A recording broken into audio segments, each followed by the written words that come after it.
السلام علیکم ورحمۃ اللہ وبرکاتہ۔ ان الحمد للہ والصلاۃ والسلام علی رسول اللہ، اما بعد۔ محترم ناظرین کرام اور عزیز طلبہ، کتاب مشکات المصابیح کے درس میں آپ کا خیر مقدم ہے۔ باب الصداق کی فصل اول۔ اس سے پہلے والے درس میں آپ کے سامنے اس کی تشریح کی گئی۔ آج ہم الفصل الثانی کی پہلی حدیث اور اس کے بعد والی احادیث آپ کے سامنے رکھیں گے۔ چنانچہ فصل ثانی میں پہلی حدیث حضرت عمر بن خطاب رضی اللہ تعالیٰ عنہ کے حوالے سے ہے۔ کہتے ہیں مؤلف رحمہ اللہ: وعن عمر بن الخطاب رضی اللہ تعالیٰ عنہ قال الا لا تغالوا صدقة النساء فإنها لو كانت مکرومة فی الدنیا وتقوى عند اللہ لکان اولاکم بها النبی صلی اللہ علیہ وسلم ما علمت رسول اللہ صلی اللہ علیہ وسلم نکح شیئا من نسائه ولا انکح شیئا من بناته الا اکثر من 12 اوقیة رواہ احمد والترمذی وابو داود والنسائی وابن ماجہ والدارمی۔ حضرت عمر بن خطاب رضی اللہ تعالیٰ عنہ سے مروی ہے، وہ کہتے ہیں: الا لا تغالوا صدقة النساء۔ الا یہ حرف تنبیہ ہے، متنبہ کرنے کے لیے، مخاطبین کو ہوشیار کرنے کے لیے، تنبیہ کرنے کے لیے یہ بیان کیا جاتا ہے۔ تو حضرت عمر رضی اللہ تعالیٰ عنہ نے کہا: الا یعنی خبردار، ہوشیار، لا تغالوا صدقة النساء، لا تغالوا حد سے تجاوز نہ کرو۔ مغالات اس کا مصدر ہے، اور غلو سے یہ ہے مغالات، اور غلو کا معنی ہوتا ہے حد سے تجاوز کرنا، حد سے آگے بڑھ جانا۔ تو لا تغالوا حد سے آگے نہ بڑھو، صدقة النساء، اور صدقہ صدقۃ یہ جو ہے صداق کی جمع ہے، اور اس کا معنی اس سے پہلے بتلایا گیا مہر۔ صدقۃ النساء یا بعض روایت میں صدق النساء کے الفاظ بھی ہیں، صداق کی جیسے کہ جمع صدق بھی آتی ہے بروزن کتب، تو صدقۃ النساء بھی پڑھا گیا ہے۔ آپ نے فرمایا حضرت عمر رضی اللہ تعالیٰ عنہ نے کہ عورتوں کے مہر میں حد سے تجاوز نہ کرو، یعنی بہت زیادہ مہر متعین نہ کرو۔ اس کے بعد فرمایا، اس کی دلیل اور وجہ بتلائی، فَإِنَّهَا لَوْ كَانَتْ مَكْرُومَةً، بے شک یہ فَإِنَّهَا میں جو ضمیر ہے، یا تو یہ ضمیر قصہ ہے، اور یا پھر یہ مہر مغالات کی جانب جا رہی ہے، یا پھر یہ مغالات کی جانب جا رہی ہے، یعنی حد سے زیادہ مہر متعین کرنا۔ فَإِنَّهَا لَوْ یعنی اگر حد سے زیادہ مہر متعین کرنا، کانت مکرمتن، مکرمہ مکارم کی واحد ہے، اور اس کا معنی ہوتا ہے قابل عزت۔ فَإِنَّهَا لَوْ كَانَتْ مَكْرُومَةً یعنی قابل عزت ہوتا، اگر حد سے زیادہ مہر متعین کرنا قابل عزت ہوتا، پھر دنیا میں، وَتَقْوَى عِنْدَ اللَّهِ اور اللہ کے نزدیک پرہیزگاری ہوتا، یعنی اگر یہ دنیا میں قابل عزت ہوتا اور اللہ کے نزدیک قابل تقوی اور پرہیزگاری ہوتا، لَكَانَ أَوْلَاكُمْ بِهَا النبی صلی اللہ علیہ وسلم، تو نبی اکرم صلی اللہ علیہ وسلم اس کے زیادہ مستحق ہوتے، یعنی زیادہ مہر متعین کیا جائے، اس بات کے زیادہ مستحق نبی اکرم صلی اللہ علیہ وسلم ہوتے۔ آئی بات سمجھیں؟ تو لکانا اولاکم میں کانا کا اسم یا تو اولاکم ہے، یعنی تم سے زیادہ لائق ہوتے، بہا اے بالمغالات یعنی مہر کے زیادہ متعین کرنے کے، النبی صلی اللہ علیہ وسلم نبی اکرم صلی اللہ علیہ وسلم۔ تو کانا کا اسم یا تو اولاکم ہے اور خبر النبی صلی اللہ علیہ وسلم ہوگی، اور یا پھر اولاکم یہ خبر ہے، خبر مقدم، اور النبی صلی اللہ علیہ وسلم اس کا اسم ہوگا۔ اگر ہم النبی کو اسم مانتے ہیں تو ایسی صورت میں النبیو پڑھا جائے گا، اور اگر اس کو خبر مانے تو النبیہ پڑھا جائے گا۔ دونوں طرح سے اسے پڑھ سکتے ہیں، لکان اولاکم بہا النبی صلی اللہ علیہ وسلم، یا اسی طرح سے لکان اولاکم بہا النبی صلی اللہ علیہ وسلم۔ یعنی اگر زیادہ مہر متعین کرنا مناسب ہوتا، لائق ہوتا، تو نبی اکرم صلی اللہ علیہ وسلم زیادہ اس بات کے مستحق تھے کہ آپ زیادہ مہر متعین کرتے۔ آئی بات میں تو یہ دونوں طرح سے اسے پڑھا جا سکتا ہے۔ اس کے بعد حضرت عمر رضی اللہ تعالیٰ عنہ نے بیان فرمایا، ما علمت رسول اللہ صلی اللہ علیہ وسلم نکحا شیئا من نسائی، میں نے نہیں جانا، ما علمت میں نے نہیں جانا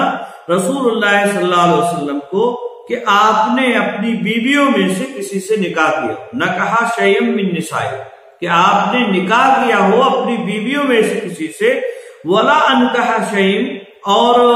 نہ ہی آپ نے نکاح کرایا، شیئا من بناتہ، اپنی بیٹیوں میں سے کسی بیٹی کا، اور نہ ہی آپ نے نکاح کرایا اپنی بیٹیوں میں سے کسی بیٹی سے، الا اکثر من اثنتئی عشرۃ اوقیۃ، 12 اوقیہ سے زیادہ پر۔ یعنی یہ میں نے بات نہیں جانی کہ آپ نے اپنی بیویوں میں سے کسی سے نکاح کیا ہو یا اپنی بیٹیوں میں سے کسی کا نکاح کرایا ہو کسی آدمی سے، اور اس کا مہر 12 اوقیہ سے زیادہ متعین کیا ہو، یہ میں نے نہیں جانا۔ آئی بات میں اس کو امام احمد نے روایت کیا ہے، امام ترمذی نے، ابو داؤد اور امام نسائی نے، ابن ماجہ اور دارمی وغیرہ نے اس روایت کو بیان کیا ہے۔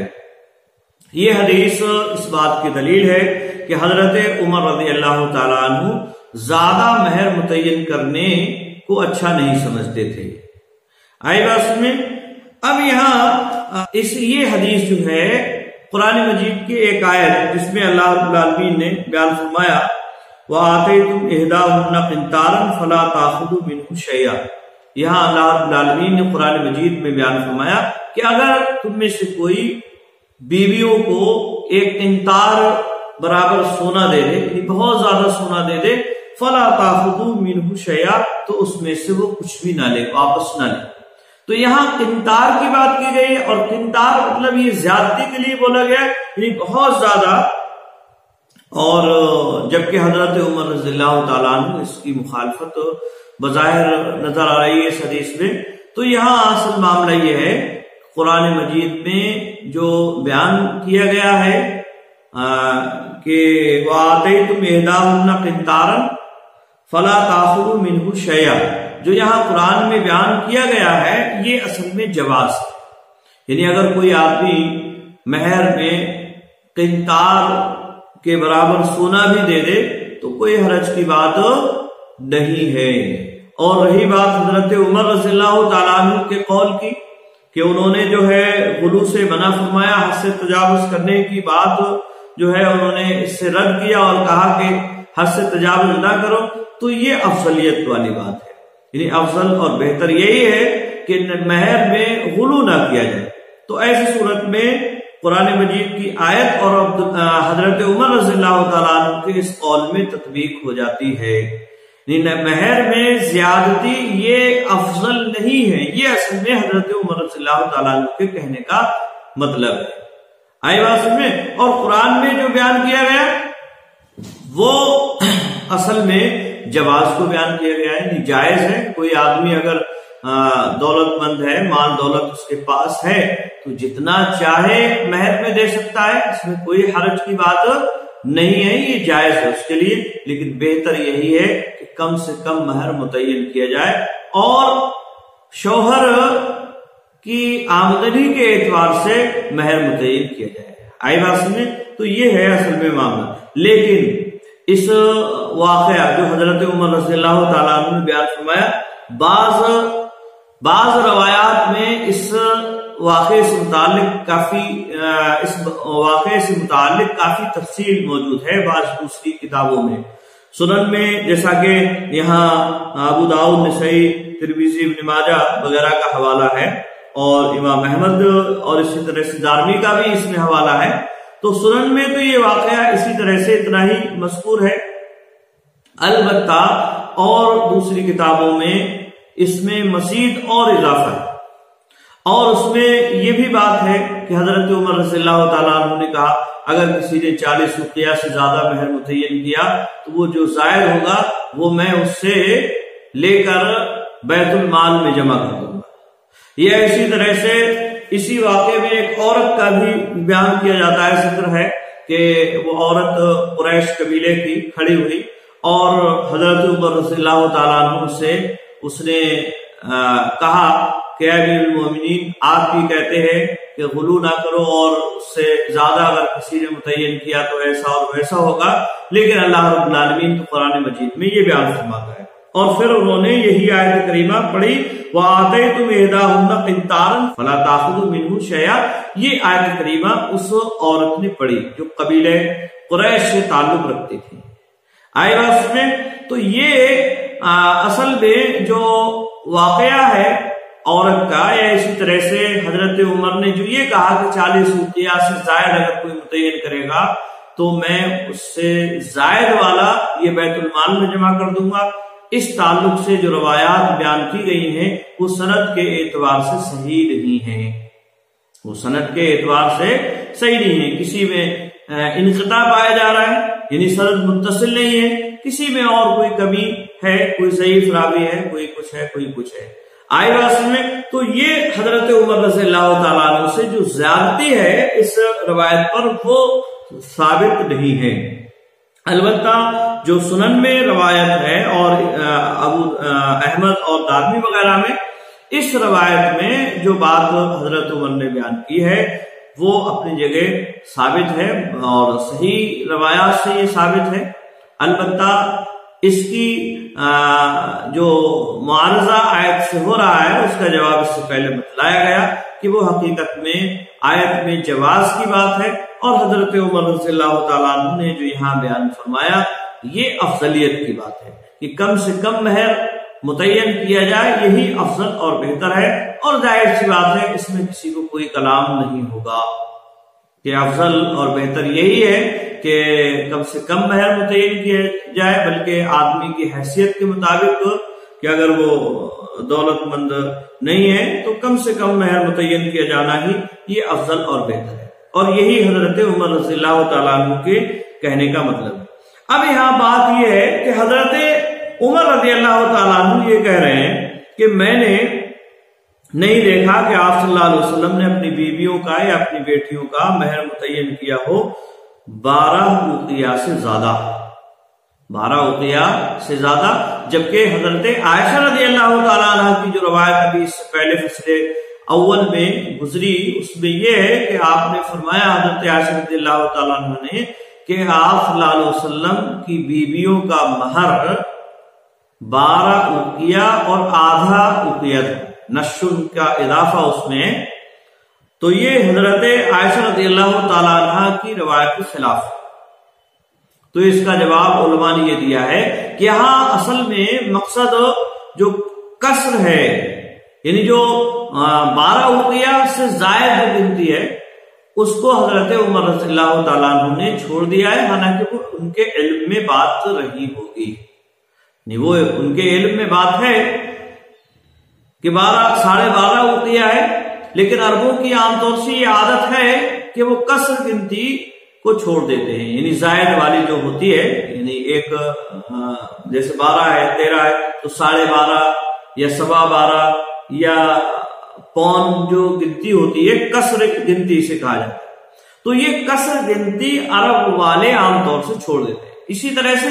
ہر زبان میں ایسا ہوتا ہے، ہر زبان والے کسر گنتی کو چھوڑ دیا کرتے ہیں۔ کبھی کوئی پوچھتا ہے کتنا ٹائم ہوا ہے تو 12:05 ہوتے تو کہتے 12 بج،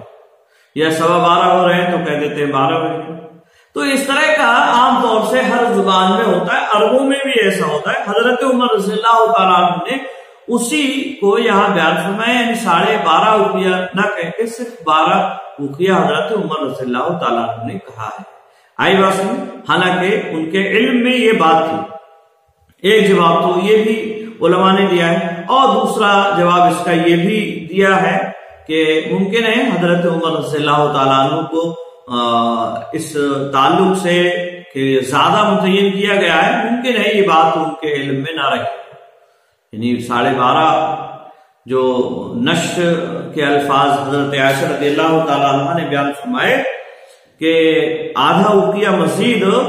کا اضافہ جو حضرت عائشہ نے کیا ہے، ممکن ہے وہ حضرت عمر رضی اللہ تعالیٰ عنہ کو علم اس کا نہ رہا۔ اسی طرح سے حضرت ام حبیبہ رضی اللہ تعالیٰ عنہ کی جو روایت آگے آ رہی ہے تو اس میں ان کے جو متعین کیا گیا تو اس کا جواب اس سے پہلے بیان کیا جا چکا ہے، چونکہ وہ آپ صلی اللہ علیہ وسلم نے نہیں دیا تھا بلکہ وہ نجاشی نے متعین کیا تھا، اس لیے اس کو یہاں حضرت عمر رضی اللہ تعالیٰ عنہ نے نہیں شمار کیا۔ آئی بات میں، اور حضرت فاطمہ رضی اللہ تعالیٰ عنہ سے متعلق جو روایات بیان کی جاتی ہیں 400 مثقال ہیں یا اسی طرح کے اور بھی اقوال ہیں حضرت فاطمہ رضی اللہ تعالیٰ عنہ سے متعلق، ان کے مہر سے متعلق، تو یہ روایات صحیح سند سے مروی نہیں ہیں۔ وہ روایات حضرت فاطمہ کے مہر سے متعلق صحیح سند سے مروی نہیں، لہذا جب صحیح سند سے مروی نہیں ہے تو صحیح سند والی روایت کا مقابلہ وہ نہیں کر سکتی، صحیح سند سے روایت شدہ روایت کا وہ مقابلہ نہیں کر سکتی۔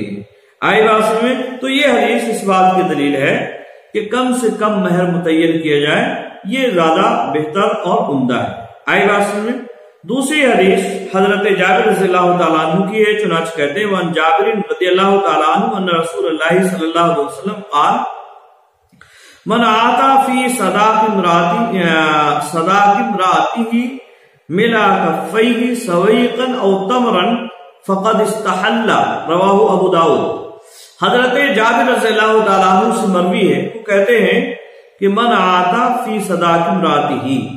کہ جس شخص نے اپنی بیوی کے مہر میں دیا، ملا کفیہ، مل مطلب ہوتا ہے کسی چیز کے برابر، ملا کفیہ دونوں ہتھیلیوں کے برابر، دونوں کف کے برابر، یعنی ایک لپ وغیرہ جو بولا جاتا ہے۔ آئی بات میں، تو جس نے اپنی بیوی کے مہر میں دیا، ملا کفیہ اپنی دونوں ہتھیلیوں بھر یا دونوں ہتھیلیوں کے برابر، دونوں ہتھیلیوں بھر، سویقن ستو او تمرن یا خجور، فقد استحل تو اس نے حلال کر لیا، یعنی اس نے شرمگاہ کو حلال کر لیا، یعنی اس کی بیوی اس کے لیے حلال ہے، وہ ان کے درمیان میں رشتہ ازدواج جو ہے وہ جائز ہو گیا۔ رواہ ابو داؤد، اس کو امام ابو داؤد نے روایت کیا۔ یہ روایت اس بات کی دلیل ہے کہ ایک لوگوں برابر ستو یا اسی طرح سے خجور بھی اگر دے دیے جائیں مہر کے بطور تو یہ بھی جائز اور درست ہے۔ آئی بات میں، یہ امام شافعی رحمہ اللہ وغیرہ کی دلیل ہے، اور اس سے پہلے جو روایات گزری جس میں خاتم والی بات ہے، یعنی ایک انگوٹھی کے تعلق سے بات کی گئی اللہ کے نبی صلی اللہ علیہ وسلم نے، تو وہ روایات یہ سب ملا کر یہ امام شافعی وغیرہ کی دلیل۔ البتہ یہ روایت ضعیف ہے، اور اس میں ابو زبیر جو راوی ہیں حضرت جابر رضی اللہ تعالیٰ عنہ سے روایت کرنے والے، وہ ان کے ذریعے سے روایت کر رہے ہیں حضرت جابر رضی اللہ تعالیٰ عنہ سے۔ انانا ہے ابو زبیر کا، اور یہ مدلس راوی، اور ابو زبیر سے کس راوی نے روایت کیا ہے وہ مجہول ہے، وہ معلوم نہیں ہے۔ تو ایک تو یہ کہ ابو زبیر خود مدلس راوی ہے، تدلیس کرتے ہیں اور ان کے ذریعے سے روایت کر رہے ہیں، اور انہوں نے کس سے روایت کیا ہے اس حدیث کو وہ بھی معلوم نہیں ہے، لہذا یہ روایت ضعیف ہے، لہذا یہ روایت کیا ہے، ضعیف ہے اس اعتبار سے۔ لیکن اس مفہوم کی روایات اس سے پہلے گزر چکی ہیں کہ اگر کوئی بھی چیز، معمولی سے معمولی چیز جو مال بننے کی استطاعت رکھتی ہو، مال اسے کہا جا سکتا ہے تو وہ مہر میں دی جا سکتی ہے، جیسا کہ واہبہ جو عورت اپنے آپ کو نبی اکرم صلی اللہ علیہ وسلم کے حوالے کرنے آئی تھی، ان کے مہر سے متعلق آپ صلی اللہ علیہ وسلم نے فرمایا کہ اگر ایک انگوٹھی ہو تو اسی کو لے کے آؤ. آئی بات سمجھ؟ ہاں، تو یہ جو ہے بات اپنی جگہ صحیح احادیث سے ثابت ہے کہ اگر کوئی بھی چیز جو معمولی سے معمولی ہو اگرچہ لیکن مال بن سکتی ہے تو اسے مہر میں دیا جا سکتا ہے، جیسا کہ امام شافعی وغیرہ کا اس سلسلے میں موقف ہے، امام احمد بن حنبل وغیرہ کا بھی اس سلسلے میں یہی موقف ہے، اور بھی بہت سارے علماء جو ہیں اسی بات کے قائل. اگرچہ یہ روایت صحیح ہے لیکن صحیح احادیث کے ساتھ بطور تائید اسے پیش کرنے میں شاید کسی بھی طرح کی کوئی قباحت نہ ہو. البتہ یہاں امام ملا علی قاری رحمہ اللہ نے اگرچہ قیلہ کے ذریعے سے یہ بات بیان کی ہے اس روایت سے متعلق، وہ کہتے ہیں قیلہ فیہ مبشر بن عبید والحجاج بن عقاد وہما ضعیفان عند المحدثین. یعنی یہ بات کہی گئی ہے کہ اس روایت میں مبشر بن عبید اور حجاج بن ارطاد یہ ضعیف راوی ہیں محدثین کے نزدیک. یہ ملا علی قاری رحمہ اللہ اس روایت کے بارے میں بیان کر رہے ہیں کہ یہ کہا گیا ہے کہ یہ دو راوی اس روایت میں موجود ہیں، جبکہ ابو داؤد کی اس روایت میں یہ راوی موجود ہی نہیں ہے. ابو داؤد کی اس روایت میں راوی موجود نہیں ہے، بلکہ احناف کی جو دلیل ہے اور اس سے پہلے اس کو بیان کیا گیا اس میں یہ دو راوی موجود ہیں، تو اس کو تو دلیل بنا رہے ہیں، لیکن یہاں اس روایت کو ان دو راویوں کی وجہ سے رد کر رہے ہیں. یہ بڑی افسوسناک بات ہے، اور ممکن ہے علامہ ملا علی قاری رحمہ اللہ نے اس کو اسی طرح سے بغیر ابو داؤد کا نسخہ دیکھے ہوئے بیان کر دیا ہو، اور یہی وجہ ہے کہ ابو داؤد میں اس روایت میں یہ راوی موجود نہیں ہے، لیکن انہوں نے بغیر دیکھے یا تحقیق کے اسے بیان کر دیا، اور غالباً اسی وجہ سے انہوں نے قیلہ کے لفظ سے متعین ان کے ذہن میں یہ بات بالکل یقینی نہیں تھی، اسی لیے انہوں نے قیلہ کے لفظ سے بیان کیا ہے. یہ لفظ قیلہ جو ہے اسی بات پر دلالت کر رہا ہے کہ انہوں نے بغیر دیکھے اس کو شاید بیان کر دیا ہے. بہرحال اللہ رب العالمین ان کی علمی خدمات کو قبول فرمائے اور ان کی لغزشوں کو معاف فرمائے. اسی طرح سے ایک اور روایت حضرت عامر بن ربیعہ رضی اللہ تعالیٰ عنہ سے مروی ہے، کہتے ہیں عن عامر بن ربیعہ رضی اللہ تعالیٰ عنہ ان امرأۃ من بنی فزارہ تزوجت علی نعلین فقال لها رسول اللہ صلی اللہ علیہ وسلم ارضیتی من نفسک ومالک بنعلین قالت نعم فاجازہ رواہ الترمذی.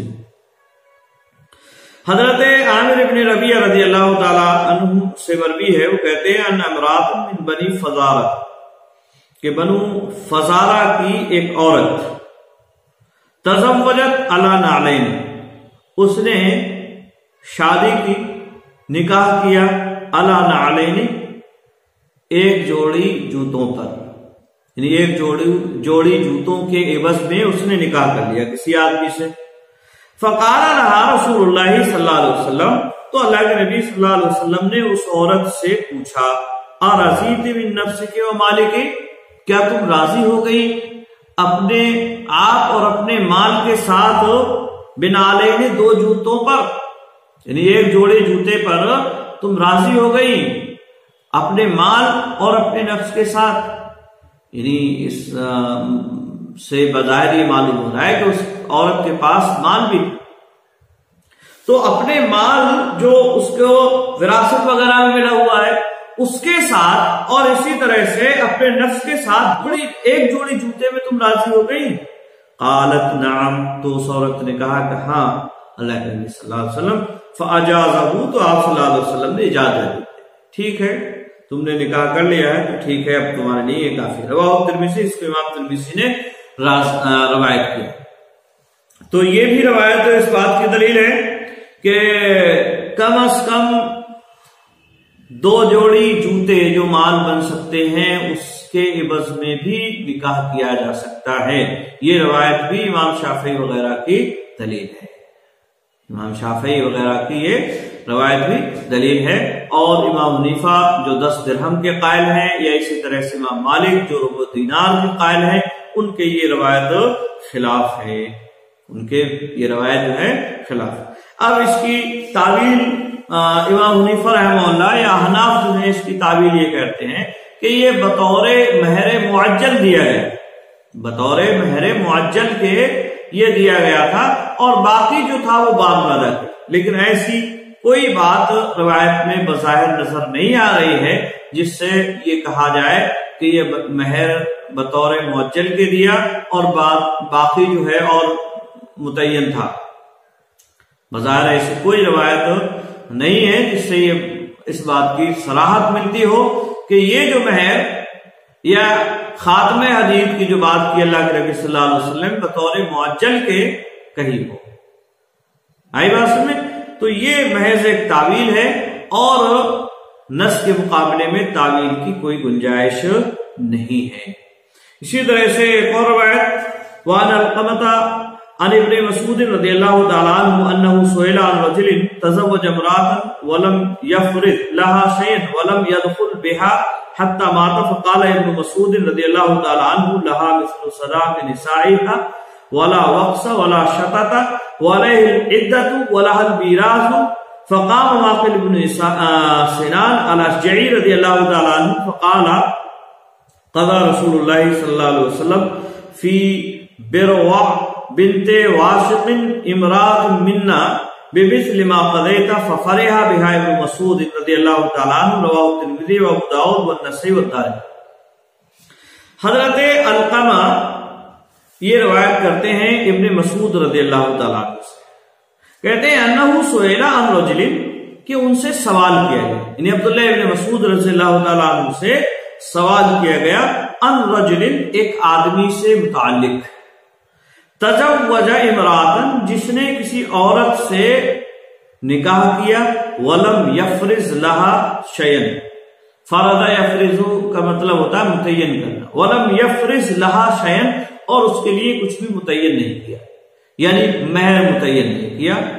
شادی کر لی لیکن مہر متعین نہیں کیا، ولم يدخل بها اور اس نے ابھی اس سے دخول نہیں کیا تھا، یعنی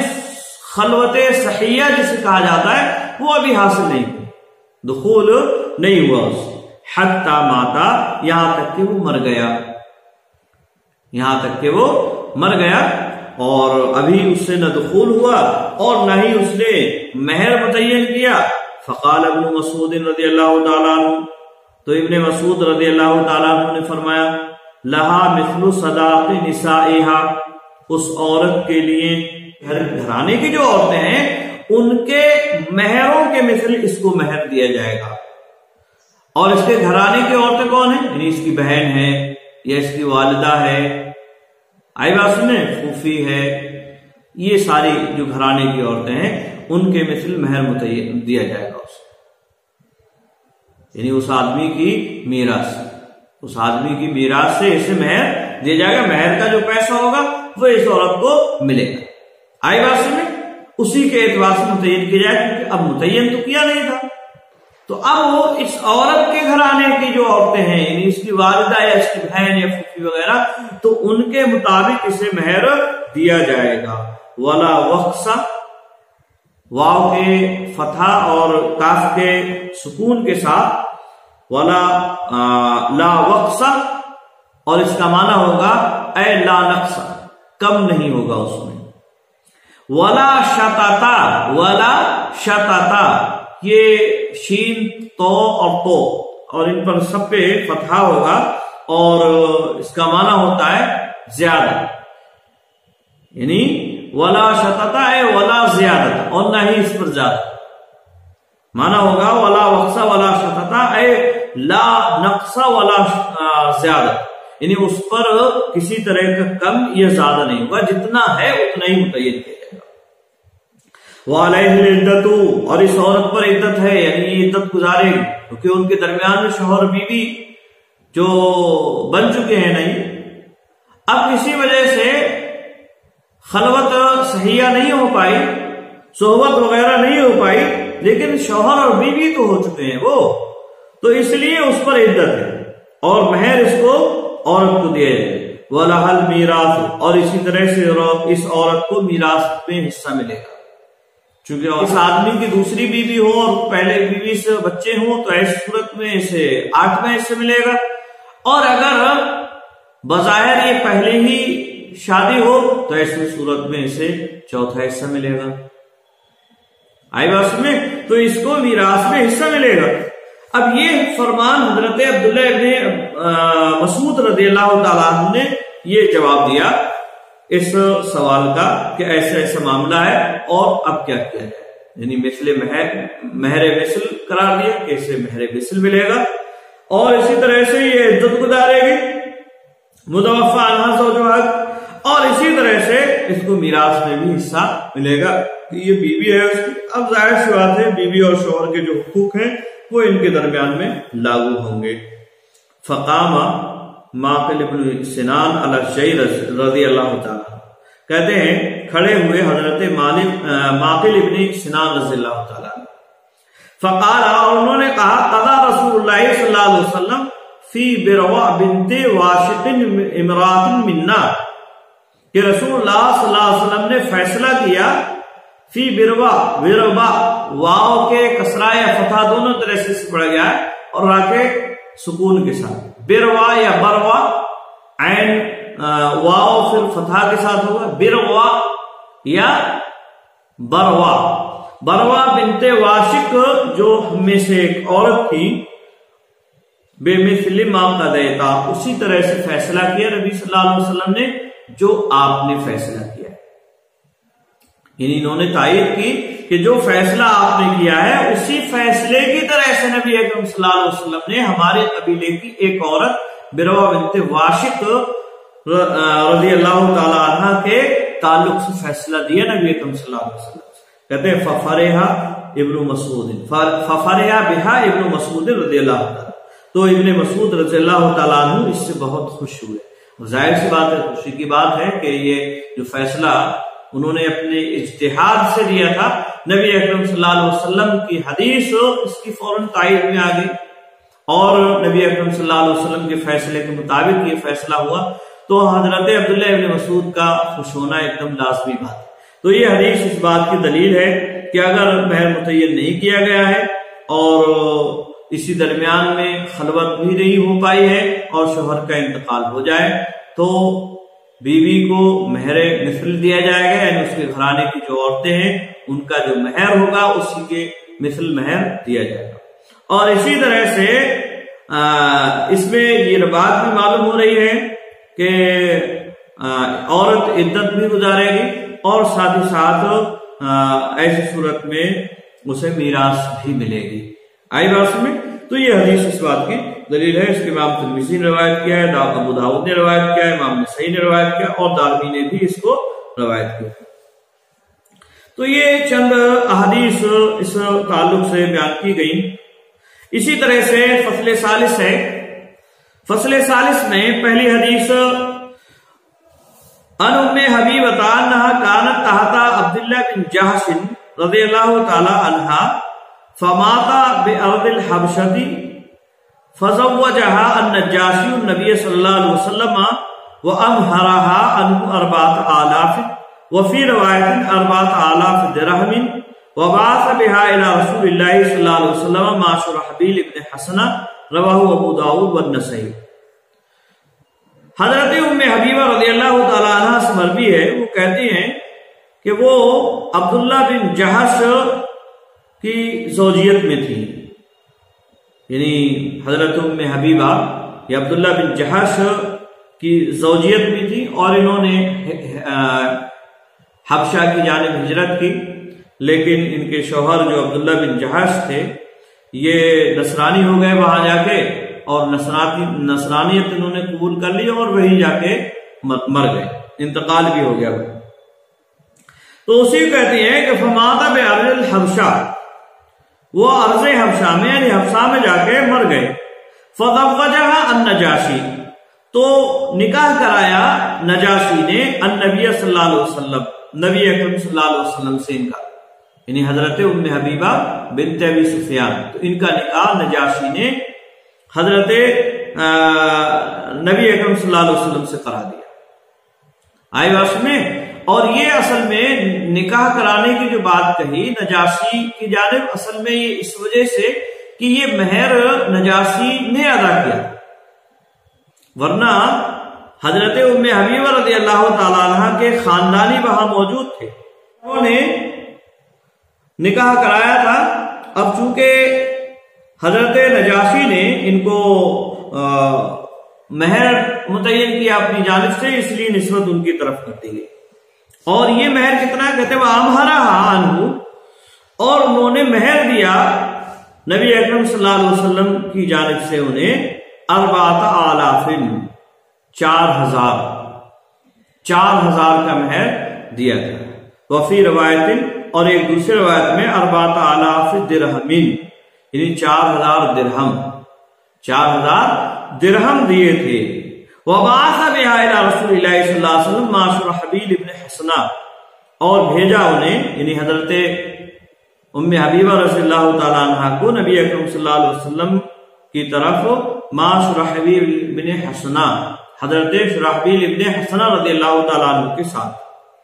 آئی بات میں. تو یہاں جو ہے یہ بات معلوم ہو رہی ہے کہ نجاشی رضی اللہ تعالیٰ عنہ نے جن کا نام اسحمہ تھا اور یہ مسلمان ہو گئے تھے،